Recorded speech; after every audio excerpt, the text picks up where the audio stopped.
Usually when we talk about a medical diagnosis, there is this expectation of, well, precision. Right, yeah, like engineering or something. Yeah, like engineering. You break your arm, the x-ray shows that jagged white line, and the doctor points at the screen and says, there it is, right there on the radius bone. It's binary. I mean, it's broken or it's not broken. It's a clean, visible reality. Right. And we like things to be visible and categorized, primarily because it gives us a sense of control over the whole situation. But then you step into the world of, say, neurodevelopment, or autoimmune diseases, or trauma, and suddenly that clean x-ray machine is, well, it's useless. Oh, completely. The blood tests come back borderline, the symptoms overlap. We're looking at a diagnostic landscape that is, well, it's muddy.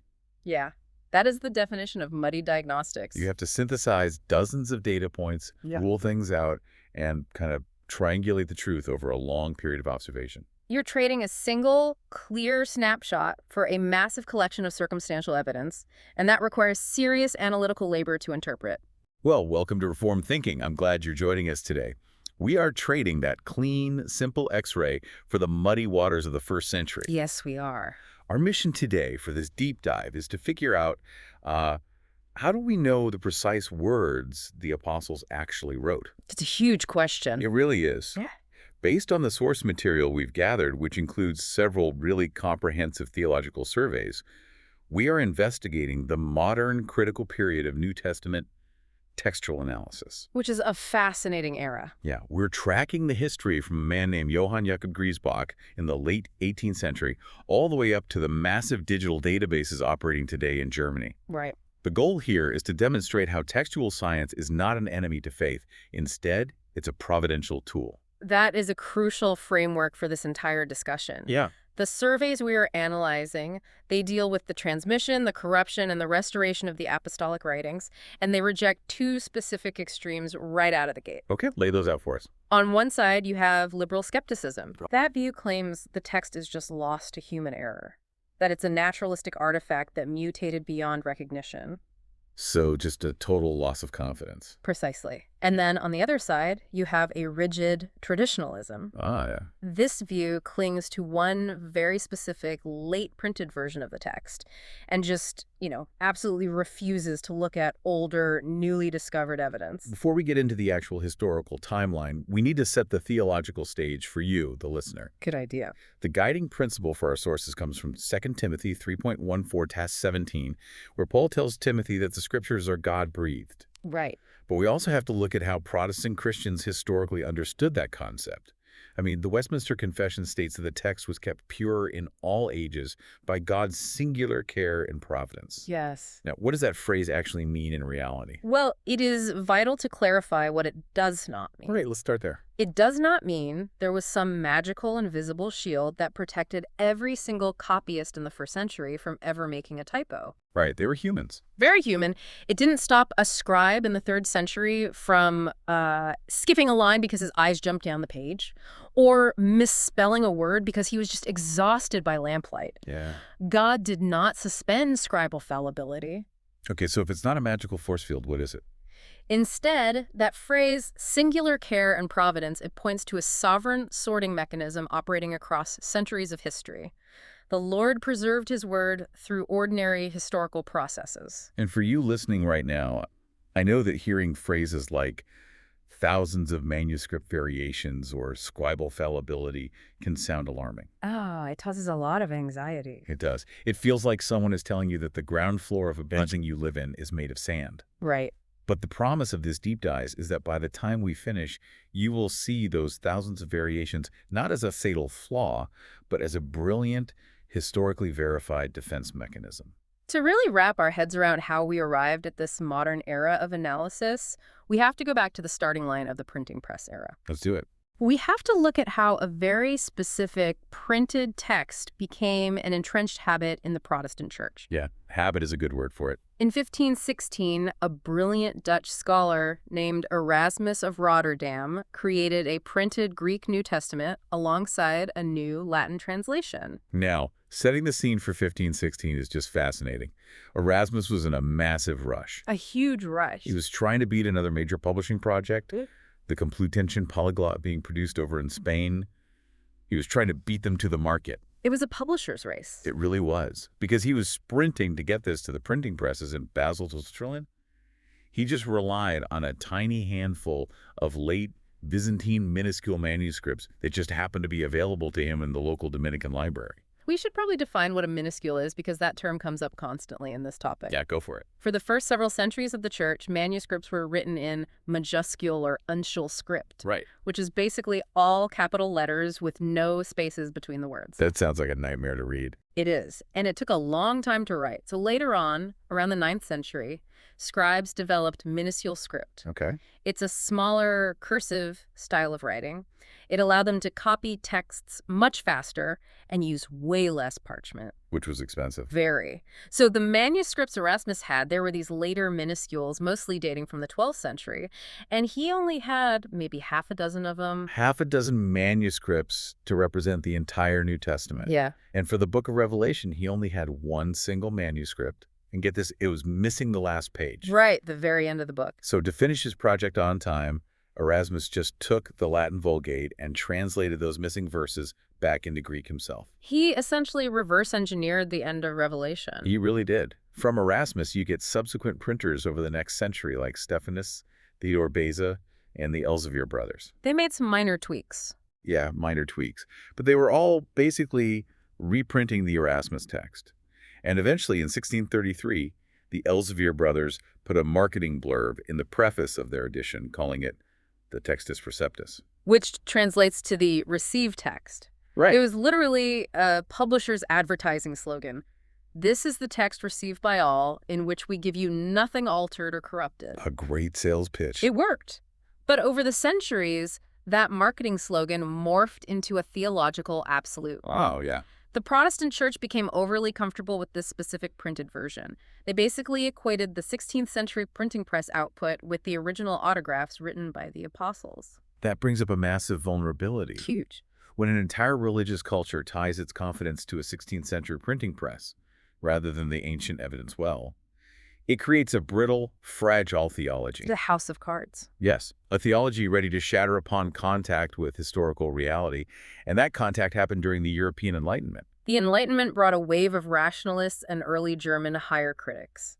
Men like Johann Solomo Semler, right? Spot on. Semler and others started looking at the older manuscripts that were slowly being discovered in libraries all across Europe. And what did they find? They saw that these older manuscripts had different readings than the Textus Receptus, and they weaponized those manuscript variations. Of course they did. They pointed to the differences to attack the Christian faith. They argued that the New Testament was just a corrupted, naturalistic book that had evolved over time, manipulated by human hands. If you are a believer sitting in the pews during the 18th century, and the scholars are telling you that the Bible you hold is full of later editions, you have no defense. None at all. Your entire faith was tied to that specific 16th century printed edition.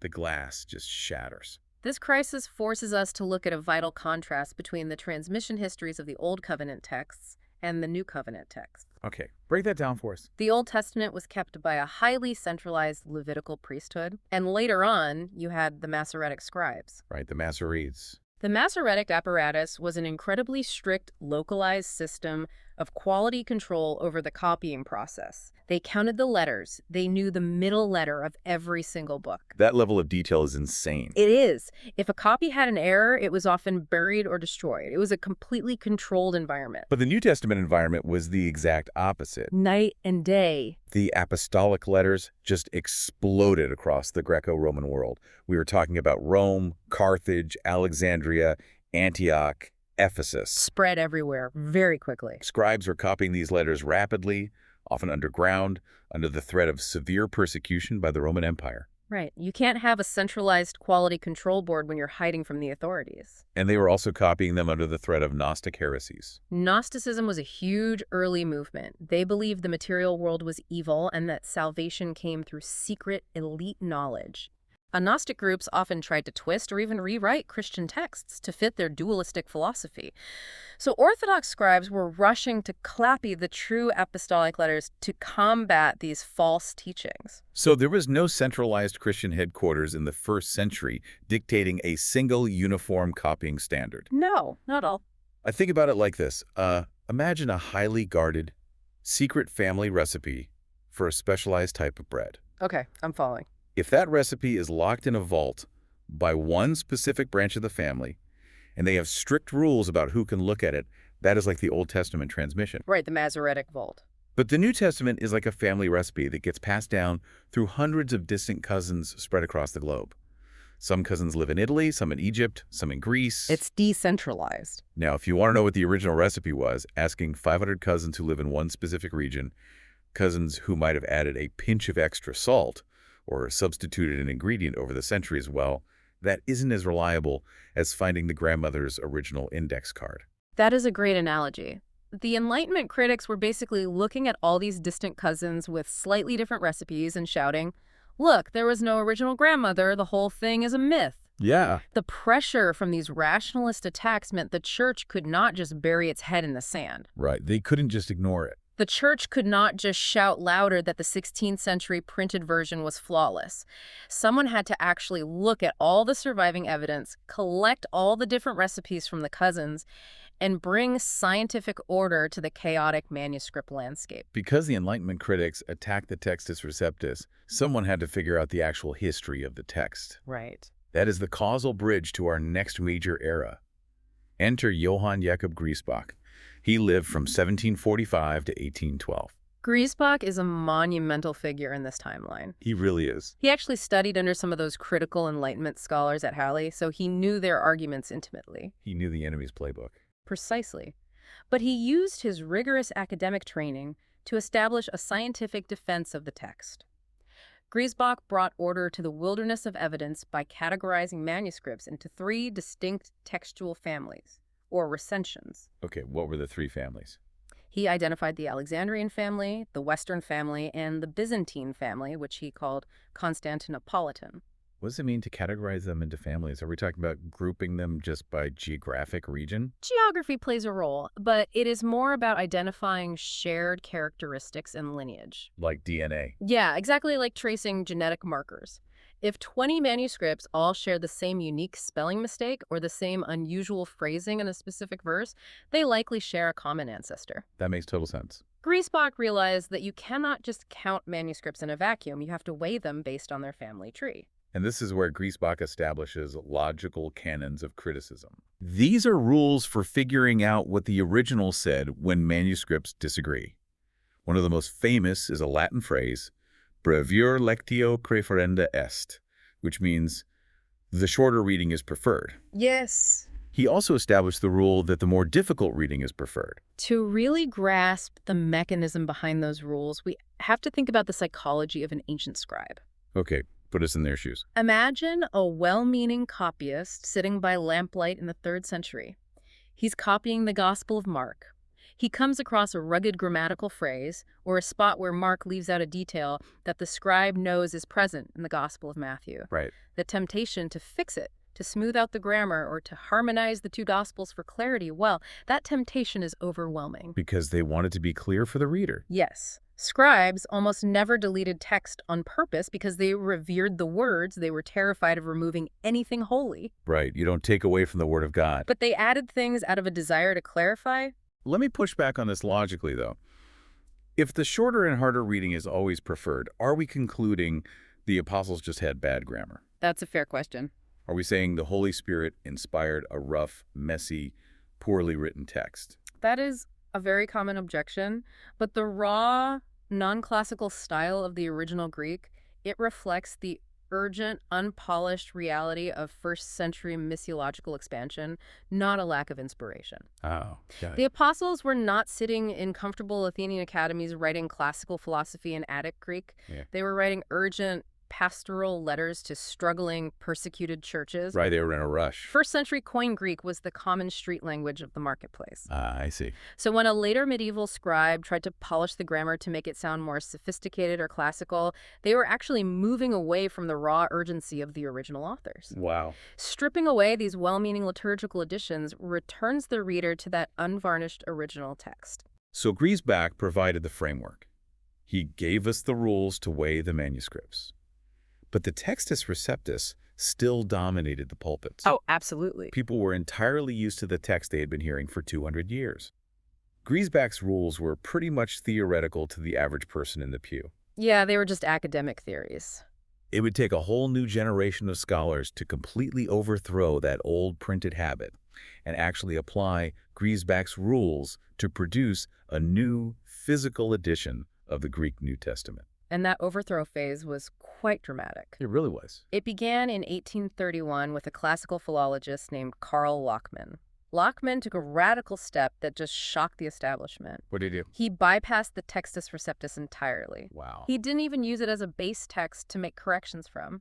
Instead, he reconstructed a text from scratch, using only ancient majuscules, those older all-capital letter manuscripts, and early Latin witnesses. Oh, he just threw the printed text in the trash. Essentially, yes. His goal was to reconstruct the text as it existed around the year 380 in Eastern Christendom. Tossing out the 16th century printed text completely. That had to send shockwaves through the church. Massive shockwaves. I mean, it's one thing to theorize about older text families. It is another to print a Bible that visibly removes verses people had memorized. Right. And right on Lachmann's heels, you have Constantine von Tischendorf. Tischendorf's contribution dramatically expands the accessible manuscript evidence. He was a bit of an adventurer. He was. He traveled to the Middle East, specifically to St. Catherine's Monastery at the base of Mount Sinai, and there he discovered the Codex Sinaiticus. The discovery of Codex Sinaiticus is a watershed event. Unbelievable find. Tischendorf found a magnificent, nearly complete 4th century Greek Bible. Now, there's a famous story about this, right? Yes. The story goes that he noticed some old parchment leaves in a basket destined for the fire. Oh. Though modern historians suggest the monks were well aware of the manuscript's value and the fire story might be a bit of dramatic flair from Tischendorf. A little self-promotion never hurts. Right. Regardless, retrieving Sinaiticus provided scholars with a massive ancient witness that predated the Byzantine minuscules by several centuries. But alongside Tischendorf's grand, high-profile adventures, you have the quiet, grueling work of Samuel Prideaux Tregelles back in England. Yes. Tregelles is a figure who deserves massive attention here. Finding a complete codex in a desert monastery is thrilling, but Tregelles did the exhausting, unglamorous work of collating manuscripts manually across Europe. Tregelles traveled from library to library, working in absolute poverty. It's heartbreaking to read about. His health was failing. He was going nearly blind from squinting at ancient parchment in poorly lit rooms. Because they didn't have the tech we have now. Keep in mind, there were no digital cameras, no high-resolution scanners, and often very restrictive rules from librarians about how long you could even look at a document. Sometimes he was dealing with palimpsests. What's a palimpsest?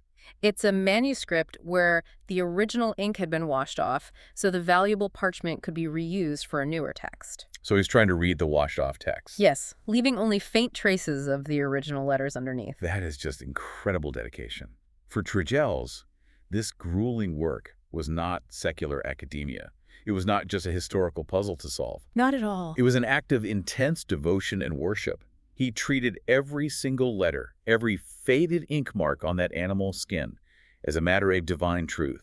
He saw text evaluation as a holy vocation. The contrast between the secular Enlightenment critics and a man like Tregelles is stark. Very stark. Tregelles utilized rigorous scientific methods, but he did so out of reverence for the God who breathed out the text. He wanted to hear the exact words of the apostles, not the smoothed-out versions created by later scribes. We have to acknowledge the emotional toll of this era on ordinary believers, though. It was a tough transition. When scholars like Lachmann, Tischendorf, and Tregelles started proving that the older manuscripts read differently than the printed text, it eventually resulted in new translations, most notably the 1881 English Revised Version. Which brought it all right into the open. Suddenly, textual changes were visible in the pews.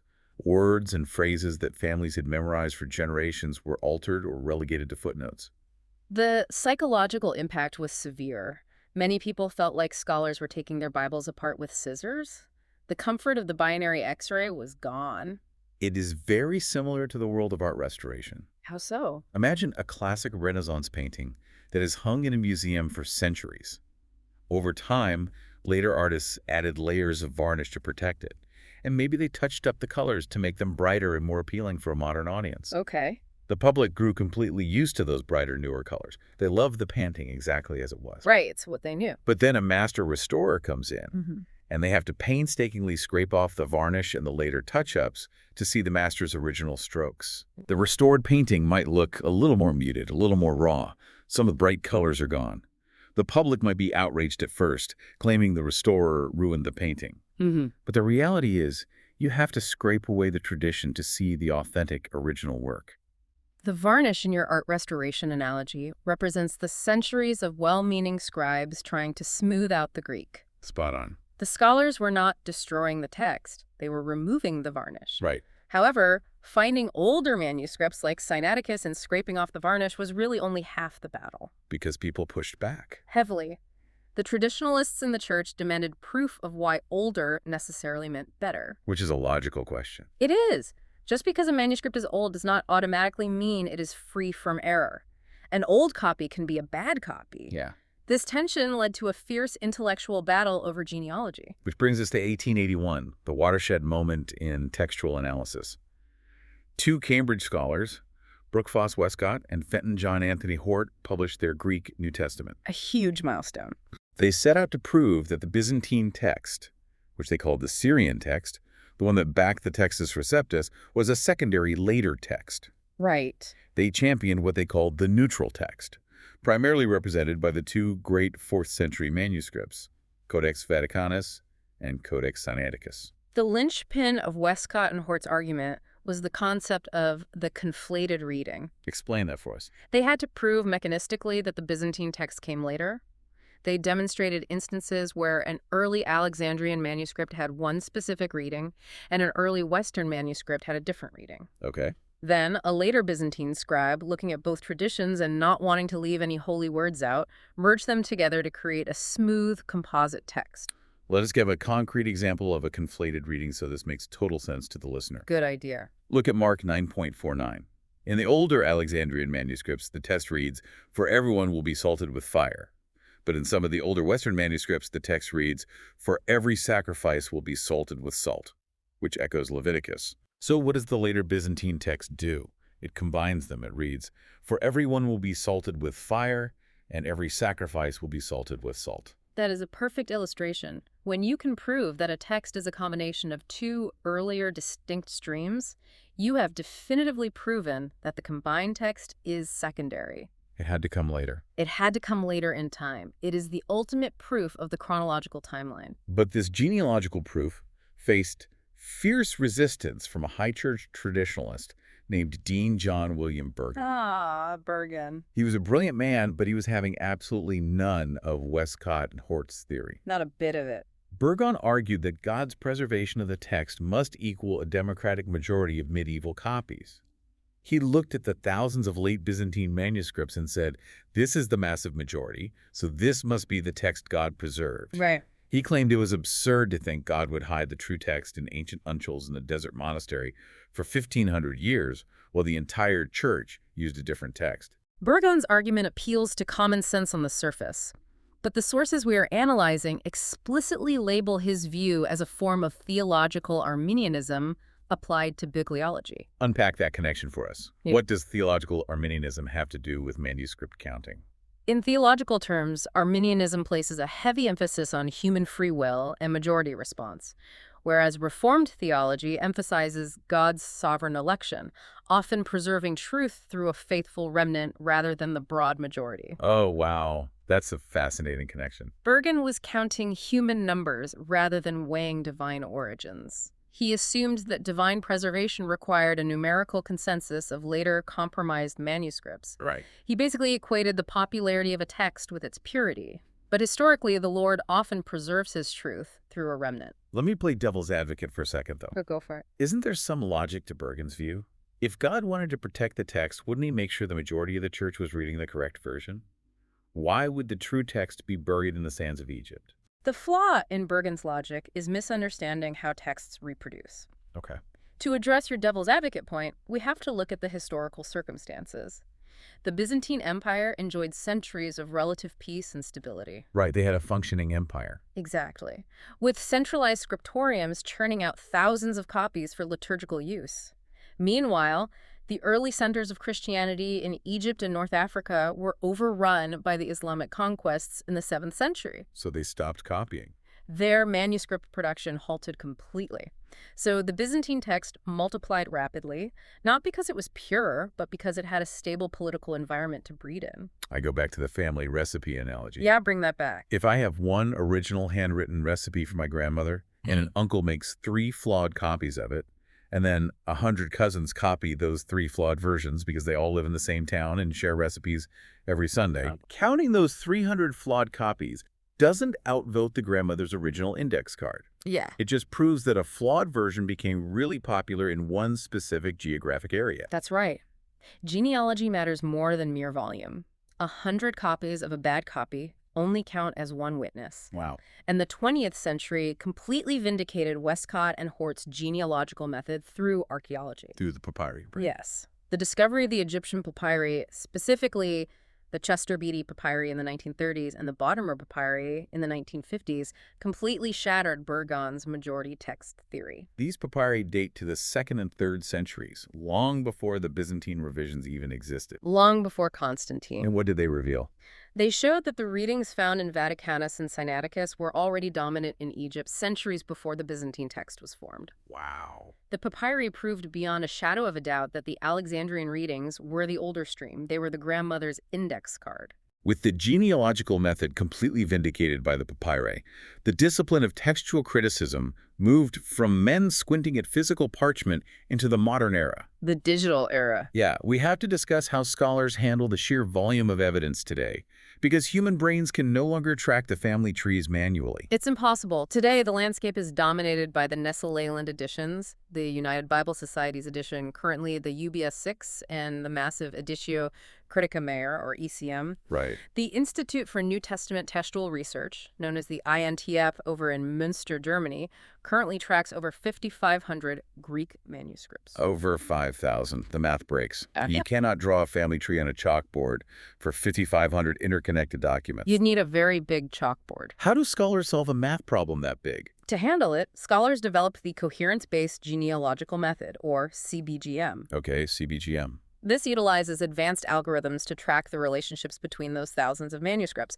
It does not just look at a manuscript as a whole, it looks at the pre-genealogical coherence of individual variant readings. What does that mean? The algorithm plots out how specific readings mutate and spread across the entire tradition, constructing local stomata or local family trees for every single variation unit. It maps the DNA of every single word change across history. Precisely. This digital phase proves that the text is highly authenticated.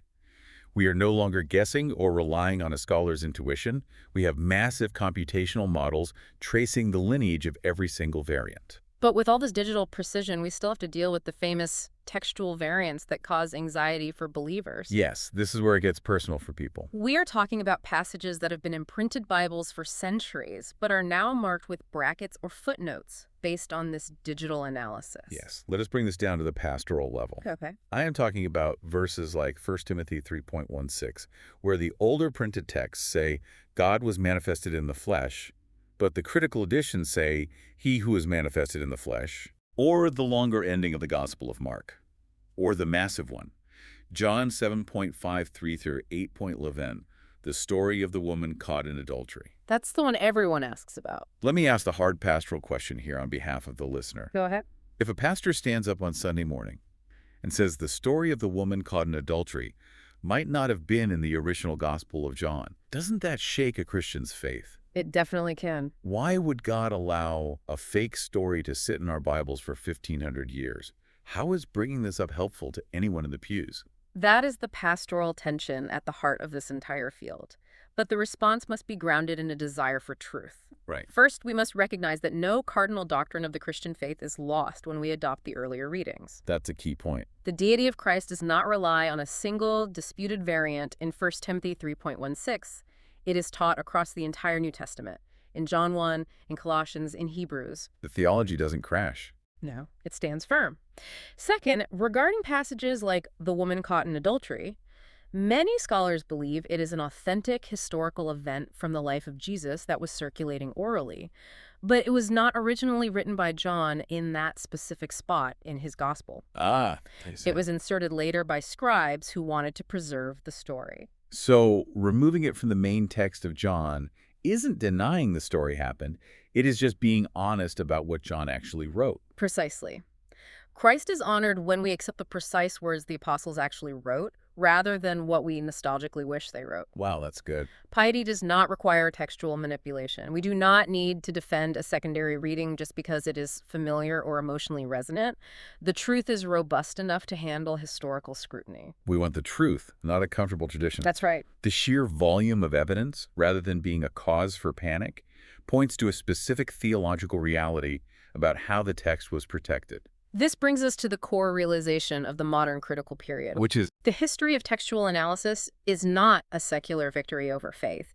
It is the physical footprint of Christ's active, sovereign protection of his word. yes. Think back to that decentralized transmission we discussed earlier.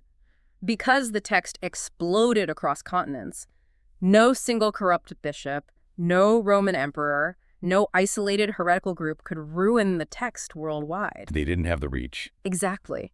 They could corrupt a local copy in one city, but they could not recall the thousands of copies spreading across the empire to change them all. The abundance of manuscripts is a divine mercy. It really is. The variations themselves actually prove the authenticity of the whole thing. How so? Well, if we had 5,500 documents spanning 1,000 years, and there were 0 variations between them, historians would immediately suspect a massive coordinated forgery. Oh, absolutely. They would assume some central authority forced everyone to copy a fabricated text perfectly. The organic, messy spread of the text is proof of the early church's explosive, unstifled growth. This is why text critical science functions as a vital weapon of spiritual warfare against skepticism. Break that down. When critics try to claim that the text evolved to support later power structures, or that core doctrines were invented at the Council of Nicaea in the 4th century. Like the Da Vinci Code kind of stuff. Right, exactly like that. The ancient papyri definitively prove otherwise. We can point to 2nd century fragments that contain the exact same theology as the later texts. The core message remained entirely intact. Let us circle back to 2 Timothy 3.14-17. Yes, the starting point. Paul tells Timothy that the text equips the believer. Scholarly analysis, massive digital databases, algorithms tracking manuscript families, none of that is the master of the text. It's just a tool. It merely acts as an assistant to proclamation. The goal of all this intense labor is to equip the church to hear the actual words of the apostles with absolute clarity. And this leads to very direct advice for you, the listener. Yeah, let's bring it on. When you are reading your Bible and you see those marginal notes that say, some early manuscripts do not contain these verses, do not panic. Breathe easy. Those notes are not evidence of corruption. They are proof of historical transparency. They show that the translators are being completely honest with you about the surviving evidence. They are showing you the diagnostic lab work. So resist the extremes on both sides. Resist the lazy traditionalism of King James-only advocacy, which demands we ignore the oldest evidence and cling to Erasmus's rushed 1516 project. Right. But also resist this cynical agnosticism of liberal critics who claim we can never know what the original said. We have the evidence. We have the text. The discovery of manuscript variants was not the discovery that God failed to protect his word. No. It was the revelation of how history actually works under sovereign guidance. It is a messy human process superintended by divine providence. We have covered an immense amount of ground today. From Erasmus rushing to the printing press, to Griesbach mapping the manuscript families, to Tregelles going blind reading parchment and drafty libraries, to modern algorithms plotting local stemmata for thousands of documents. It's a huge span of history. It is. But before we wrap up this deep dive, what is a final thought for the listener to chew on?